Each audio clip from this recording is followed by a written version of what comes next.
Bonjour, je vais vous parler aujourd'hui de la reséduction après l'emprise. Qu'est-ce qui motive le pervers narcissique à reséduire sa proie? Eh bien, c'est une nouvelle prédation des ressources. En effet, le pervers narcissique peut observer le rétablissement de sa proie après l'emprise et c'est l'occasion pour lui de recommencer son comportement de prédation. Épuisée, une fois qu'elle est sortie de l'emprise, la victime ne représente plus d'intérêt pour le pervers narcissique, mais si elle s'épanouit grâce à la mise à distance de son agresseur, à la reconstruction de son identité et la reconnexion à ses ressources, elle peut retrouver un travail valorisant, des activités ressourçantes, une relation ou des relations bienveillantes. Et peut-être aussi que le pervers narcissique a perdu sa cible et qu'elle est tentée d'avoir plusieurs cibles sous la main. Il revient alors pour exercer sa prédation à nouveau, même s'il arrive avec une opération de charme. Par exemple, nous avons traversé un moment difficile. Si on essayait à nouveau, toute épreuve peut nous faire grandir. Il ne s'excuse pas ou pour des détails et il peut flatter à nouveau sa proie comme au début. Il se présente en sauveur parfois, proposant son aide sans qu'on lui ait demandé, ou bien il se présente en victime en se plaignant de ses nouvelles relations, de ses malheurs, et c'est de la simple manipulation. Il dit à sa proie ce qu'elle veut entendre. Il est important à ce moment-là de se rappeler les faits, les paroles et les attitudes malveillantes qui ont amené la proie à se libérer de l'emprise. Donc faire une liste une fois qu'on est sorti de l'emprise ou durant l'emprise est très important. Sinon, que se passe-t-il? Eh bien, c'est les représailles. Si la victime résiste à la tentative de reséduction, eh bien, le pervers narcissique, finalement, peut réagir très mal puisqu'elle n'obéit pas à sa volonté de toute puissance sur ses relations. Il est important de se préparer donc à cette attitude de la part du pervers narcissique et ces représailles peuvent se manifester par la manipulation des enfants, des amis, des proches, des attaques au niveau financier, au niveau des biens matériels ou bien du harcèlement moral. Et cette manipulation est très puissante en général puisqu'il a l'art de persuader, il utilise le langage de façon tout à fait machiavélique. Et le harcèlement moral vise à mettre l'autre très souvent sur la paille, quitte à organiser sa propre solvabilité. Il tente de détruire l'identité de sa proie en cassant sa réputation. Comment résister à tout cela? Eh bien, la première chose à faire, c'est de renforcer l'estime de soi, la confiance en soi et déculpabiliser.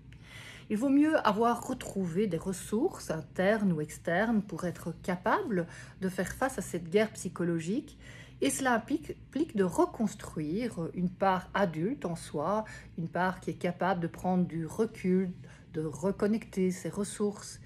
Et donc, ça aide vraiment à retrouver l'énergie nécessaire pour faire face aux représailles ou à la reséduction. Il est important aussi de déculpabiliser puisque sous emprise, la victime a été longuement culpabilisée. Elle a tendance après à culpabiliser trop vite pour tout et pour rien. Et donc, le pervers narcissique, s'il voit que sa reséduction est inefficace, peut recommencer à la culpabiliser. Donc rétablir son estime de soi, sa confiance en soi est essentiel après l'emprise pour prendre distance et ne pas se laisser séduire à nouveau. Il est important de se rappeler que cette séduction est une manipulation et qu'il est nécessaire de s'en protéger parce que c'est une volonté d'appropriation. Donc là, pour l'estime de soi, on peut pratiquer un exercice quotidiennement qui vise à reconnecter ses ressources internes. Donc, cette reconnexion aux ressources internes se fait de façon imaginaire. Donc, on pense à un moment où on a été fier de soi, où quelqu'un nous a fait un compliment, ou bien on pense à un modèle, à quelqu'un qui dégage cette estime de soi.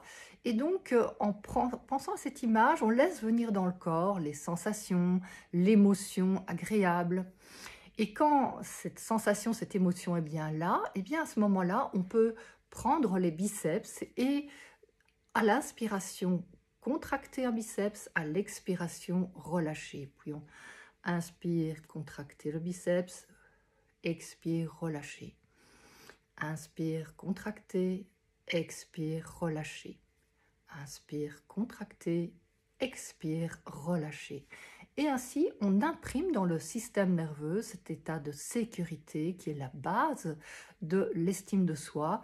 En passant par le corps, on sait aujourd'hui grâce aux neurosciences que le corps a 80% d'influence sur le mental, alors que le mental n'a que 20% d'influence sur le corps. Donc renforcer cette ressource d'estime de soi quotidiennement est très important. On peut faire la même chose pour la confiance en soi, en activant donc une ressource où on a déjà eu confiance en soi ou bien quelqu'un qui est un modèle de confiance en soi. Deuxièmement, renforcer la capacité à dire non. En ayant compris cette manipulation, la victime sortie de l'emprise peut résister, couper les ponts, ne plus répondre aux appels, car le but ultime du pervers narcissique est la destruction de sa proie. Donc, en renforçant la part adulte de son moi, elle peut prendre distance, renforcer sa sécurité intérieure grâce à ses ressources et elle peut mieux contre-manipuler pour poser ses limites. Ceci est d'autant plus nécessaire s'il y a des biens ou des enfants en commun et c'est donc important de prendre distance à des moments délicats comme la remise des enfants, si c'est nécessaire, inclure un tiers dans la remise des enfants. C'est aussi des moments délicats, la visite chez le notaire ou dans des démarches financières. Et donc, c'est des moments éprouvants car le pervers narcissique peut refuser, par exemple, toutes les propositions constructives de solutions à l'amiable et donc reporter aussi les rendez-vous, critiquer tout. Et donc, tout cela demande vraiment d'être bien assis en soi, recentré dans la sécurité intérieure. Donc, il est important de ne pas entrer dans son jeu de pouvoir, car celui-ci est le fondement de la relation destructrice entre le pervers narcissique et sa proie. Dans ce jeu de pouvoir, le pervers narcissique se libère de ses tensions internes et il les nie, bien sûr, il ne peut se passer de sa proie et cela crée vraiment une relation destructrice. Soit il est le persécuteur, soit il joue la victime, il évolue dans le triangle de Karpman, qui est le triangle de la manipulation, et il incite la victime à y participer pour son œuvre de destruction. La relation au pervers narcissique est entretenue par la peur, grâce à la sécrétion d'adrénaline, de cortisol. La victime sait qu'elle marche sur des œufs, qu'elle essaye d'apaiser le pervers narcissique et donc elle est constamment dans un état d'hypervigilance. Il est donc très important de pouvoir activer des ressources de sécurité. En réalité, le pervers narcissique a besoin de l'autre et c'est de cette dépendance qu'il est important de se libérer. Donc, c'est cette dépendance qui souvent amène les allers-retours. L'énergie de la colère face à la prise de conscience des violences subies, des abus de confiance, eh bien, elle peut être canalisée de manière à pouvoir poser ses limites calmement et dire non sans céder à la reséduction. Car c'est très important de contre-manipuler cette reséduction. La victime peut ainsi sortir du figement, de l'impuissance apprise durant l'emprise, et elle peut mobiliser ses ressources pour se protéger, retrouver son autonomie et prendre soin de ses besoins. Arrêter de se sacrifier pour le pervers narcissique qui lui avait imposé le sacrifice durant l'emprise. Le risque est de retourner la colère contre soi en culpabilité et donc c'est important de prendre conscience de cette colère qui est là face aux abus et de mobiliser cette énergie de façon vraiment adéquate parce que très souvent, après un long moment dans le figement, une victime peut tout à coup exploser et donc être pointée du doigt par le pervers narcissique qui la fait passer pour l'agresseur. C'est ainsi qu'on observe les phénomènes d'inversion des rôles et finalement l'entourage prend parti pour le pervers narcissique. Donc prendre conscience de ce risque, c'est vraiment prendre conscience de la nécessité de canaliser sa colère et d'ailleurs toutes ses émotions de manière à ne plus laisser prise à la manipulation. Faire du sport peut aider à canaliser la colère, prendre soin de son corps, apaiser le système nerveux. J'ai fait plusieurs vidéos là-dessus. S'étirer, souffler, bouger et de façon adéquate pour pouvoir finalement être plus centré et habiter plus son corps, être plus à l'écoute de ses sensations et donc avoir une attitude plus juste à la fois envers soi-même mais aussi par rapport à la situation. Donc la sécurité intérieure est une protection nécessaire et donc on peut renforcer sa puissance intérieure pour poser ses limites. Donc on peut faire exactement le même exercice que tout à l'heure, mais cette fois-ci en étant attentif à un souvenir où on a déjà été dans la puissance intérieure, c'est-à-dire des sensations agréables, une émotion agréable. Par exemple, la puissance intérieure, on peut la ressentir si on a fait face à une situation qui était un véritable défi pour soi. Donc dans une autre vidéo, je disais par exemple, un défi, ça peut être de loger une nuit en forêt et donc passer la nuit dans cette forêt. Eh bien, on en est fier. Après, on est dans la puissance, on a pu se mobiliser pour relever ce défi. Eh bien, on prend conscience des sensations, des émotions agréables et on les ancre dans le système nerveux, donc avec l'exercice de l'éponge. Inspirez, pressez un biceps, expire, relâchez. Inspirez, pressez un biceps, expire, relâchez. Pourquoi au niveau des biceps? Parce qu'on a beaucoup de neurones à ce niveau-là. Quand ils sont stimulés, sécrètent la sérotonine, l'hormone du bien-être. Et en plus l'ocytocine, puisqu'on fait un toucher bienveillant. Et donc ce toucher bienveillant eh bien, facilite la sécrétion des hormones du bien-être et de la confiance. Donc, en faisant cet exercice régulièrement, on crée au niveau du cerveau de nouveaux neurones avec une information de sécurité qui va aider à développer cette puissance intérieure et à poser ses limites. Un troisième point important, c'est de sortir du rôle de sauveur ou du rôle de victime. La victime a souvent envie d'aider, de sauver l'autre, d'offrir son amour, ses ressources, sa gentillesse, tandis que le pervers narcissique, lui, a besoin de s'approprier cet amour, ses ressources, cette gentillesse. Il perçoit l'autre comme un instrument utile. Il n'y a pas d'amour dans cette relation, mais un intérêt, un but utilitaire de la part du pervers narcissique. Et donc, c'est cette illusion d'amour qui fait que la proie reste sous emprise et c'est donc important de s'en libérer, prendre conscience de cette illusion. Dans le rôle de sauveur, sa proie répond aux plaintes du pervers narcissique qui joue le rôle de la victime, car elle se focalise sur la partie enfant blessée du pervers narcissique, mais c'est de la manipulation, puisqu'il est coupé de son intériorité, de sa souffrance. L'empathie de la proie est donc inappropriée et c'est important de la réorienter envers elle-même, envers la partie blessée en elle, pour pouvoir se protéger de la manipulation. Elle peut alors à ce moment-là être à l'écoute de ses émotions qui renvoient à des besoins frustrés et c'est à elle de prendre soin de ses besoins. Si le pervers narcissique ne perçoit plus cette empathie et cette émotion, eh bien, il y a beaucoup plus de chances qu'il s'oriente vers une nouvelle proie. Pouvoir résister à la reséduction est donc important et ça demande d'identifier sous quelle forme se manifeste la dépendance ou la codépendance au pervers narcissique. Ça peut être par exemple le besoin d'amour, le besoin de reconnaissance ou bien une addiction sexuelle, un besoin de sécurité, de protection. La victime est responsable de cette prise de recul, d'apprendre par ce travail sur soi, quelles sont les blessures à cicatriser et donc à prendre soin de ses besoins.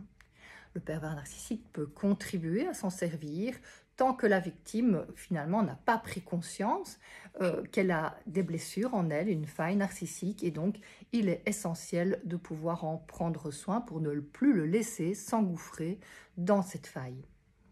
La victime est aussi responsable de ne plus entrer dans le triangle de Karpman en se libérant de son rôle de sauveur ou de victime. Donc ce n'était pas, prendre conscience que ce n'était pas la rencontre de deux âmes sœurs, comme souvent le pervers narcissique le dit, pour séduire. La victime est également responsable de se libérer de ces émotions pénibles générées durant l'emprise et surtout la peur des représailles mais aussi la colère et le désir de rendre justice. Le désir de justice est souvent très présent chez les victimes de pervers narcissiques. Et au fond, ce besoin de justice, il est tout à fait légitime, mais dans le sens d'être juste envers soi. Être juste envers soi, c'est vraiment être à l'écoute de ses émotions et poser ses limites, être à l'écoute de ses besoins, et notamment donc tout ce qui est en rapport avec la reconnaissance de soi, l'amour pour soi. Donc, par exemple, faire des activités agréables que l'on aimait faire avant, ou bien créer un nouvel état de sécurité par des expériences sensorielles, la danse, la relaxation, le sport, la lecture, trouver des activités agréables que l'on faisait avant. Donc ça, c'est très important, ce besoin de justice, et ça aide vraiment à faire le deuil d'une relation finalement qui n'a pas existé, puisque le pervers narcissique n'était pas à l'écoute de l'autre, il était juste centré sur ses propres désirs, il n'y avait pas de relation de confiance, mais une illusion de relation. Si le pervers narcissique décompense après l'emprise, eh bien ça peut être parce que ces blessures de l'enfance, les traumas remontent à la surface, et donc à ce moment-là, ce sont des angoisses paranoïaques, parfois schizophréniques, qui peuvent prendre le dessus, et il se sent alors menacé, il se sent persécuté, et cela peut le pousser au suicide, à un délire de persécution. C'est peut-être l'occasion pour lui finalement d'une réelle demande d'aide. Donc, la victime peut sortir de son rôle de victime en étant à l'écoute de son enfant intérieur, cet enfant en elle qui attend toujours la satisfaction de ses besoins, certains besoins qui ont été frustrés dans son enfance. Et donc, se mettre à l'écoute de son enfant intérieur, c'est prendre conscience de ses émotions, de ses besoins, pour les satisfaire, surtout la part vulnérable, la part blessée en soi. Et donc, ça demande une écoute de son corps, une écoute de ses émotions, et cela implique donc une reconnexion à soi.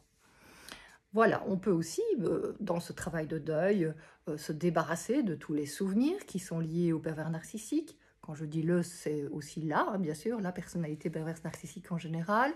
Ce travail de deuil peut aussi être accompagné d'un essai de redécorer sa maison, d'augmenter ses revenus pour augmenter son accomplissement de soi. Ça peut donc être vraiment toutes des nouvelles habitudes qui vont aider la victime à se reconnecter à elle-même, à son enfant intérieur, lancer de nouveaux projets pour augmenter l'estime de soi, créer une nouvelle entreprise, créer un nouveau projet, rencontrer d'autres personnes plus bienveillantes, etc. Si vous voulez en savoir plus, eh bien vous pouvez lire mon livre « Les victimes de pervers narcissiques, guérir le traumatisme » aux éditions Ellipse, dans la collection Récits et témoignages, ou dans la collection Sans questions-réponses. Si vous avez aimé cette vidéo, vous pouvez mettre un j'aime sous la vidéo. Bonne journée!